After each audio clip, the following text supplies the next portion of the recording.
The other day I posted a video about what I would do if I was in charge of the production of Fallout 3, and in the comments, a lot of people wanted to see, hey, what would you do with Fallout 4? So I wanted to make a video talking about how I would make Fallout 4. I will be using the same method that I used in my Fallout 3 video, where I'm going to be kind of using Bethesda's own ideas to create a different story and a different plot for Fallout 4 that I think would be not necessarily quote-unquote more original, but in a sense more original, because Bethesda, with Fallout 3, introduced a lot of things from past games, and though I nitpicked Bethesda using past games, and in my Fallout 3 video recycled a lot of what was used in past games, I think there's a difference between what I was trying to do using references to Fallout 1 and 2, and completely just taking factions and settings from Fallout 1 and 2 and using them on the East Coast. So we are going to be making a sequel to the Fallout 3 that I made in that previous video. So if you are wanting to catch up and you're wondering what the hell I'm talking about, there will be a link to the How I Would Make Fallout 3 video, so you can understand the premise and like kind of what we're starting from. We're starting from that version of Fallout 3, and we're moving into this version of Fallout 4. Again, like I said in my last video, I'm not trying to say that this is going to be any better than the current Fallout 4 that we have now. I have a lot of problems with the main quest and the main story and a lot of the features of Fallout 4, but overall I had fun playing it. And I'm not here to cast shade. This is just, oh hey, this is how I think it would kind of make a more unique story. I don't care! Fallout 4 currently starts with a pre-war section, and honestly I would keep this, to the surprise of maybe a few of you. A lot of Fallout purists, quote-unquote, would not like the pre-war section of Fallout 4, think it's campy and fan-servicey, and I agree, it is, but at the same time I really enjoy seeing the pre-war of Fallout for just a bit. I don't think that a full game set in the pre-war is Fallout, like that doesn't make sense, you're just playing a different game at that point, but having that little bit, you know, I believe the first part of it, depending on how you play it, you can spend an hour or so in that pre-war environment and run around, you know, within limits.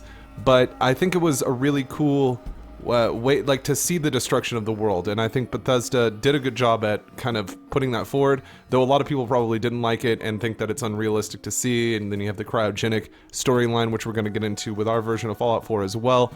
But I enjoyed the pre-war part. I thought that was cool. I liked the idea that the vault was freezing people, perhaps to, you know, check on their stuff, check their, you know, the typical vault tech experiments, but I overall enjoyed that. As for the events inside Vault 111, I don't actually mind, again, a whole lot of what goes on there. I think that Bethesda put a lot of stock in people kind of getting connected to their spouse, whether it be Nate or Nora, whatever gender you're playing as, being able to have affection for this person in such a short amount of time is kind of difficult.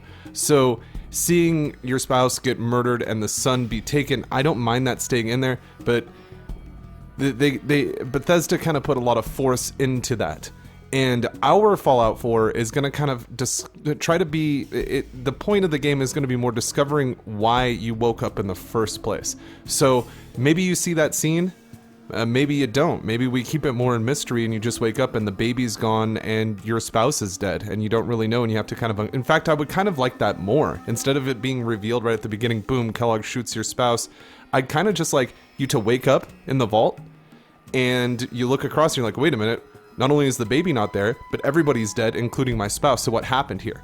And then you finally uncover stuff like, okay, but as soon as you wake up, every single person in these pods are dead, except you. You got out of there for some reason. You're like, what? What's going on there? But the baby is missing, meaning that somebody took the baby and everybody else is dead. So you don't know what's going on with the baby.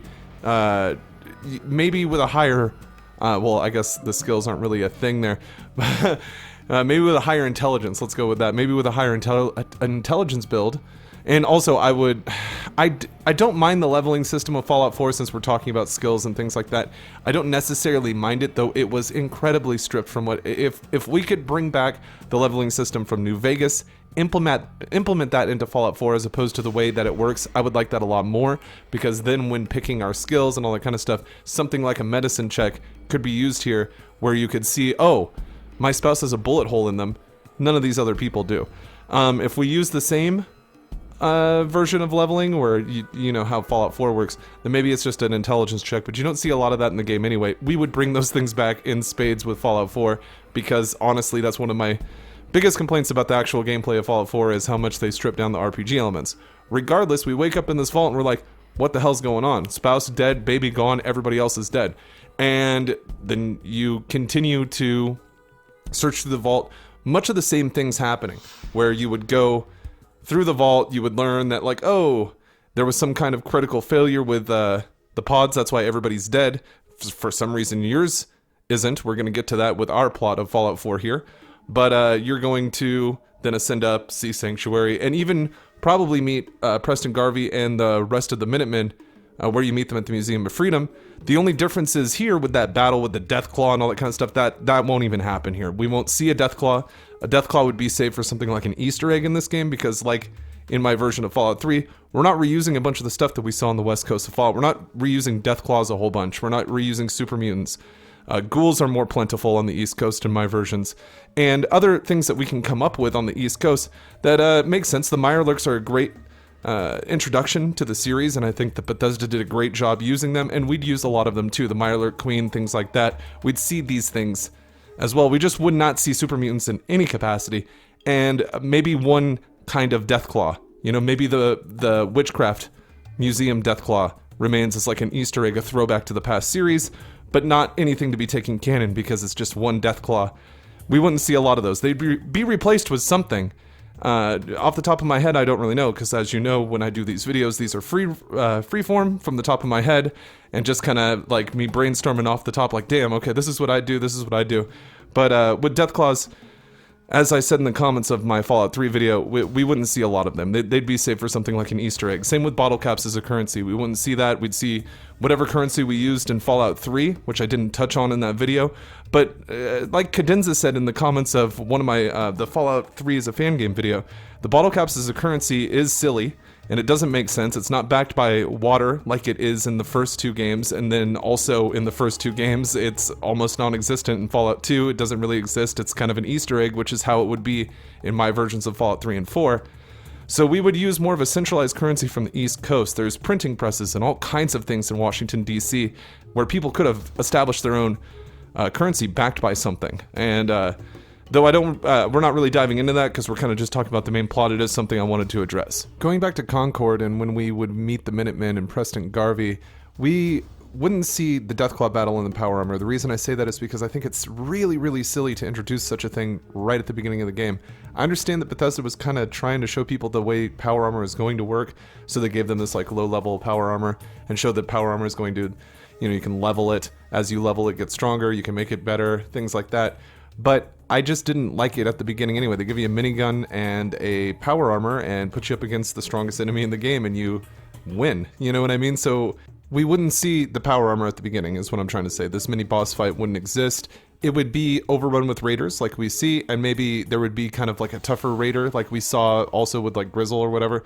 We'd see that, and then, you know, talk to Preston Garvey, and we would go to Sanctuary, which would introduce one of the main major plot points of the game. Rebuilding Sanctuary to at least a like thriving market state would be one of the main plot points of the game.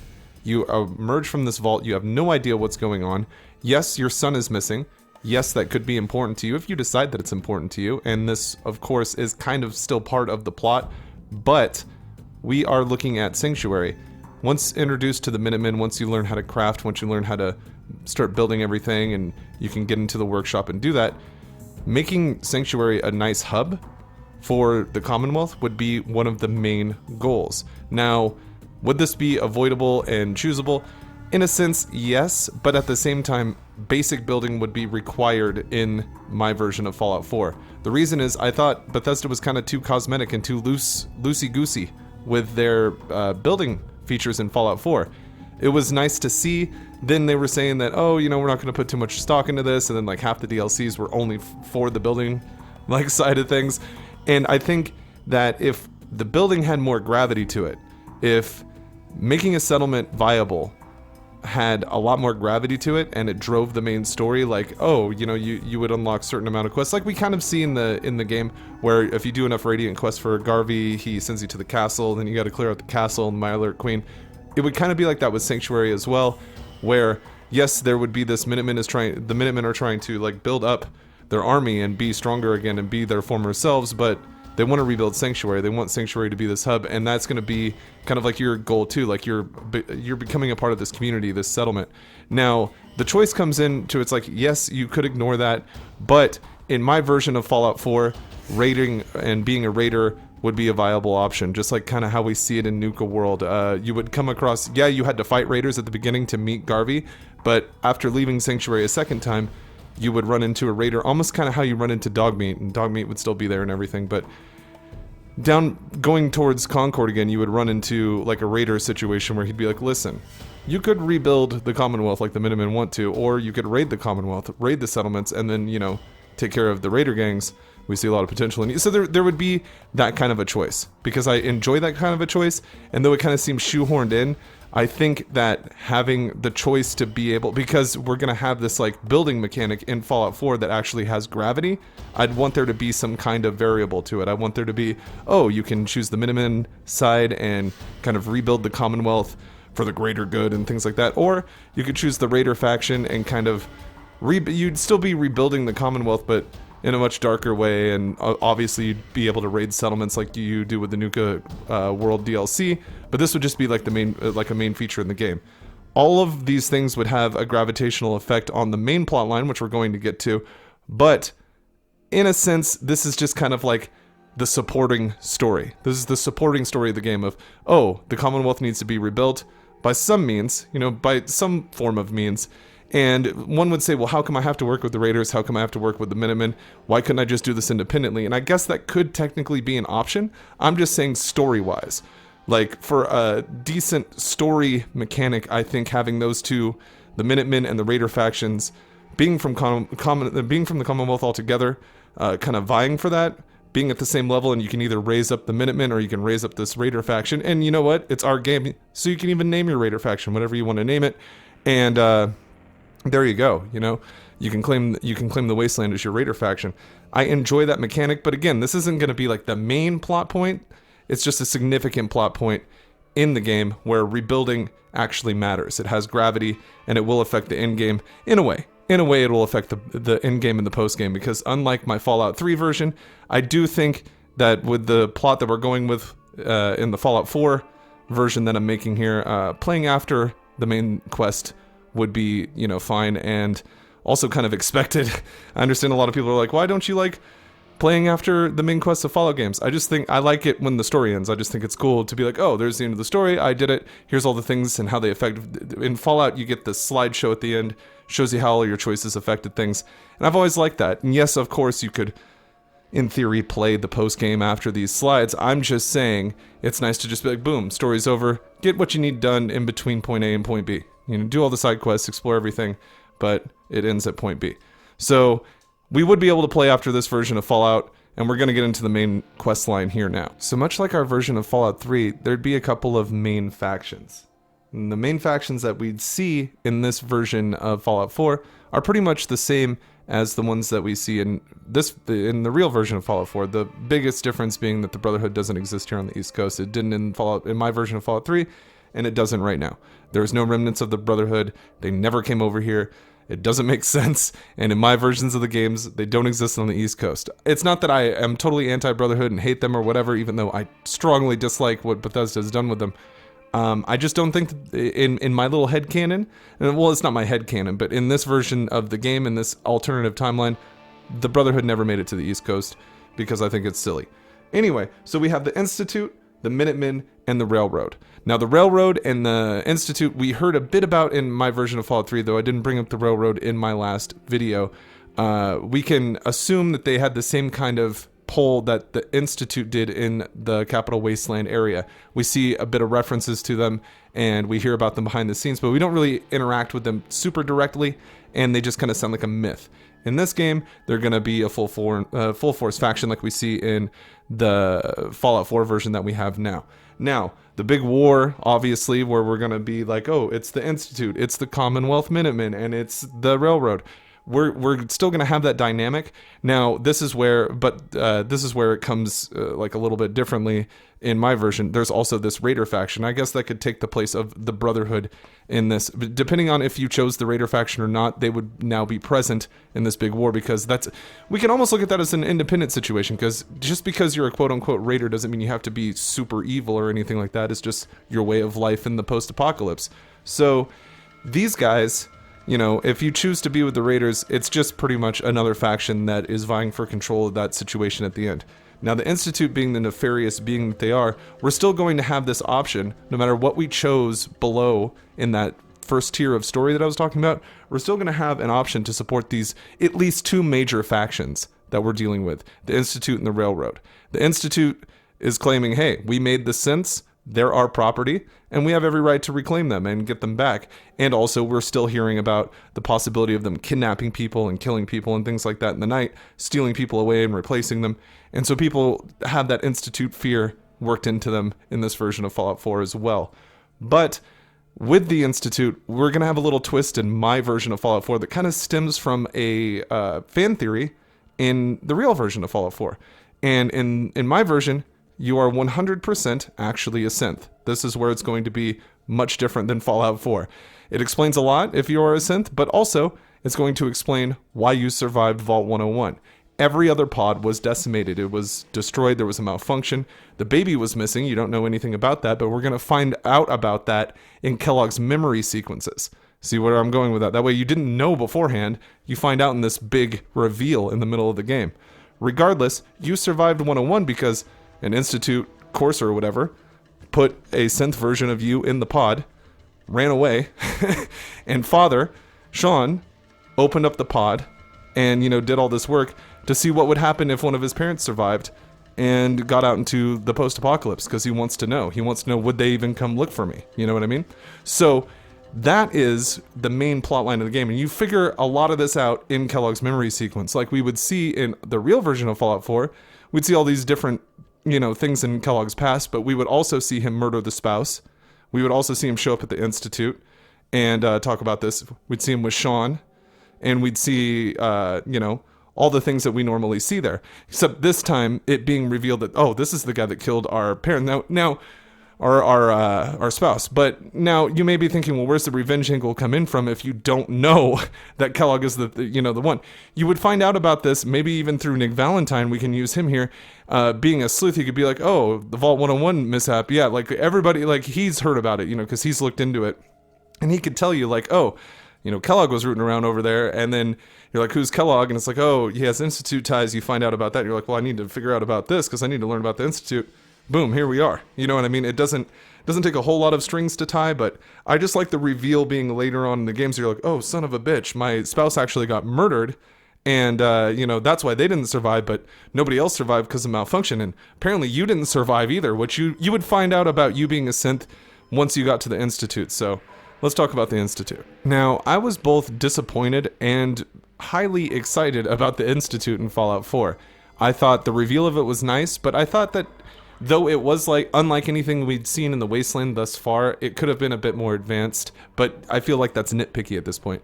Our version of the Institute is going to be, if not the same, pretty much incredibly similar. It's going to just, something that would blow your mind like that. You go down into this thing. And so once we figured out and built up one of the settlements good enough to get the teleporter, get all that thing going, a lot of that's the same. We would end up at the Institute, and we would be like, okay, so someone from here not only kidnapped my child, but they killed my spouse. So what the hell's going on? And then you would still see the synth Sean that's like 10 years old in the thing, and you would confuse him for your son, and you'd be like, oh man, is that them?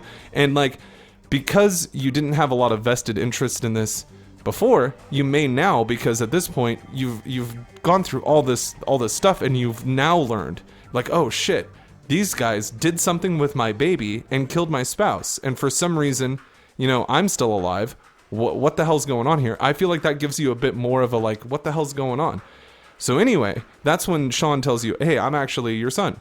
And you guys have a little back and forth, and he feels you out in the conversation where he's like, oh, hey, I'm your kid. They kidnapped me because I'm pure, no radiation, and they have made I'm the leader here, and look at all the stuff that we did. And you can like be like, oh, that's amazing, and be into it, or you could be like, oh, this is disgusting because you kidnap people, whatever your situation is. And he can address those rumors, and he can talk to you about them. A lot of what we see very similarly in Fallout 4. The difference is, after this main conversation, after he feels you out, he will then tell you, it could be in a couple of ways, that you are a synth. Either in an accepting way, since he felt you out and he thinks that you're going to be okay with it, he can tell you, hey, you're actually not real. You're property of the Institute. And this is where I think a good choice system can come in here too, where he's like, hey, you're actually Institute property. I made you. You are a synth of my parent. And honestly, we need a synth to be running the Institute. We need somebody who can't die, necessarily, to be running this thing. And I'm mortal, he's a human, Sean's a human, so he's like, that's why I made you. I wanted to see what kind of drive you would have, and if you actually made it here, I want you to be the leader of the Institute once I pass, because I'm sick. And you find out all this, like, right then. And if he didn't think that you were going to be okay with it, he would say, like, hey, if he knows that you're going to fight your way out of it, he'd just be like, hey, you're not leaving. You're Institute property. I own you. I made you. And then reveal it the same way, except in an aggressive way. So now we have the choice of fighting our way out of the Institute, or being like, you know what, this actually makes a lot of sense to me. Let's talk. If you've chosen the diplomatic option with Sean, he would be excited, and since you're the leader of the Institute, you would then learn about what their major project is. Their major project would be kind of purging the Commonwealth of mutation and trying to make, the Commonwealth safe by just kind of nuking the whole thing. Now, this, of course, is partially borrowed from Fallout 4, but I'm talking a much bigger situation where pretty much you got to be underground or you're vaporized. And they're like, yeah, fuck the humans that are out there. They're pretty much radiated monsters. We can repopulate once they're, done. We can get up there and get to work. So then, another thing comes in is like where you have to think, is that the right way to go? And if you agree with everything, you're just kind of like, okay, yeah, that works.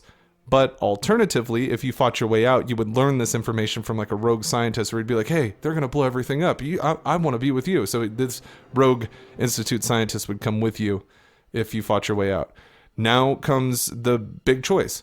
You either fight against the Institute to stop them from nuking the Commonwealth, or you do it yourself. Now, I understand that that's very cut and dry, very moral, whatever, but we're basing our stuff off of what Bethesda has given us here, and I honestly don't feel like that's too bad. It's not too bad of a choice.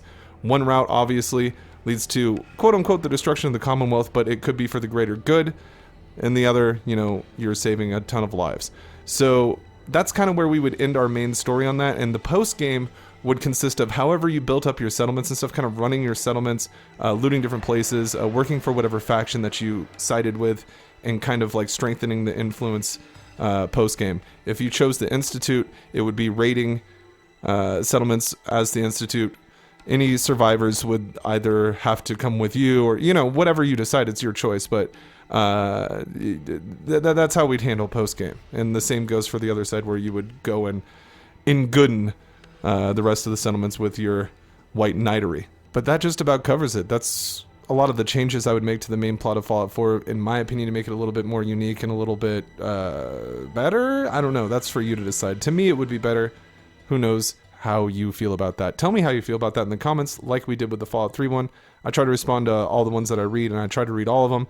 Sometimes there's a lot, and it's hard to keep up. Sometimes I'm able to keep up with them pretty good, so leave me a comment down there and tell me what you think. I want to thank you all for checking out the video, checking out the Fallout 4 What If Alternate Reality, and thank my patrons and YouTube channel members. You guys are fucking phenomenal, and the support you guys give me is super humbling. I'm very grateful, and without you, I wouldn't be able to do this. So thank you very much, and if you want to see your name in these credits, check out the Patreon links or the YouTube channel member join button below the video and in the description below.